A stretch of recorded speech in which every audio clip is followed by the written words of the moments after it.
ஹஸ்பண்டுக்கு pre work out meal தாங்க பார்த்துட்ருக்கீங்க. அந்த அன்றைக்கி வந்து நிலக்கடலை நல்லா வேக வச்சுட்டு அதில் வெங்காயம், தக்காளி, மிளகாத்தூள், சாட் மசாலா ஆட் பண்ணிவிட்டு லாஸ்ட்டாக வந்து லெமன் புளிஞ்சு விட்டுட்டு கொத்தமல்லியும் போட்டு நல்லா மிக்ஸ் பண்ணி கொடுத்துட்டா ரொம்பவே சூப்பராக இருக்குன்னு சொல்லியிருந்தாங்க. அதெல்லாம் முடிச்சுட்டு எங்கள் அக்கா வீட்டுக்கு தாங்க போயிருந்தோம். அவங்க புதுசாக வீடு கட்டியிருக்காங்க, ரொம்பவே டிஃப்ரெண்ட்டாக கட்டியிருக்காங்க. அதுதான் உங்கள் கிட்ட காட்டலான்னு நினச்சேன். பெட்ரூமில் வந்து உட்டன் ஃப்ளோர் போட்டிருந்தாங்க, அது ரொம்பவே டிஃப்ரெண்ட்டாக இருந்துச்சு. பாத்ரூம்லாம் வந்து வெட் ஏரியா, ட்ரை ஏரியான்னு தனித்தனியாக செட் பண்ணியிருந்தாங்க. சின்ன இடமா இருந்தாலும் அதில் ரொம்பவே சூப்பராக கட்டியிருந்தாங்கங்க. ஓப்பன் கிச்சன் வச்சுருந்தாங்க. இன்னுமே அது கபோர்டெலாம் ஃபுல் ஃபினிஷ் பண்ணலை. நான் ஃபுல் ஃபினிஷ் பண்ணிவிட்டு உங்களுக்கு காட்டுறேன். இது ஹாலு. டைல்ஸ் எல்லாமே எனக்கு ரொம்ப பிடிச்சிருந்துச்சி. இது கிச்சன் டைல்ஸு ஃபுல்லாகவே ஒயிட்டில் போட்டிருந்தாங்க.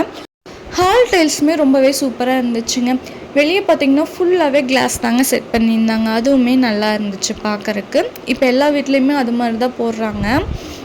இப்போ அதுதான் ட்ரெண்டிங் போல். இதெல்லாம் முடிச்சுட்டு அவங்களுக்கு கொஞ்சம் ஹெல்ப்பெல்லாம் பண்ணிவிட்டு நாங்கள் வெளியே போகிற வேலை இருந்துச்சு. ஹஸ்பண்டும் ஜிம்முக்கு போயிட்டு வந்துட்டார். நாங்கள் ஃப்ரூட்ஸ் வாங்கலான்னு சொல்லிட்டு ஆர்எஸ்புரம் பழமுதிர் போயிருந்தோம். போகிற வழியில் மாப்பிள்ளை வந்து காரில் போயிட்டுருந்தாங்க. இவங்க மார்வாடிஸ்ன்னு நினைக்கிறேன். ரொம்ப சூப்பராக மாப்பிள்ளையெல்லாம் கூப்பிட்டு டான்ஸ் ஆடிட்டு போயிட்டுருந்தாங்க. அதெல்லாம் கொஞ்ச நேரம் வேடிக்கை பார்த்துட்டு எங்களுக்கு வேணுங்கிற ஃப்ரூட்ஸ் எல்லாம் வாங்கிட்டு வீட்டுக்கு கிளம்பிட்டோம். ஓகே பாய், நெக்ஸ்ட் வீடியோவில் உங்களை பார்க்குறேன்.